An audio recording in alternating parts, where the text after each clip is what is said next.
this is a dress form, not to be confused with a mannequin, because a mannequin is what you see in the window of a store for display purposes. This is a dress form.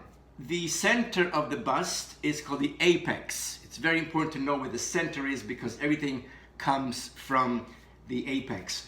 You'll see in the next session how I'm going to show you certain pivoting principles and techniques, and the apex is really important in that. I have taken a piece of muslin and I've pinned it on the form.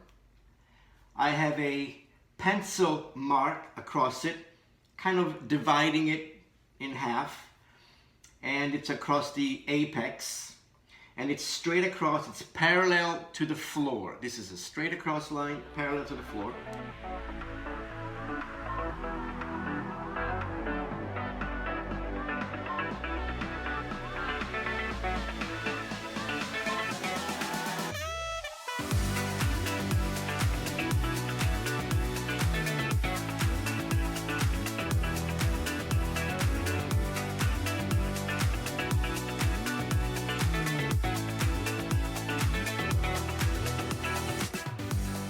And the next step is to take this onto dotted paper. In the next class, I'm going to show you how to take this muslin drape onto dotted paper, onto manila, and then using that as a sloper to manipulate our patterns. Okay? See you next class. Welcome to Fashion Premier Academy. I will see you in class.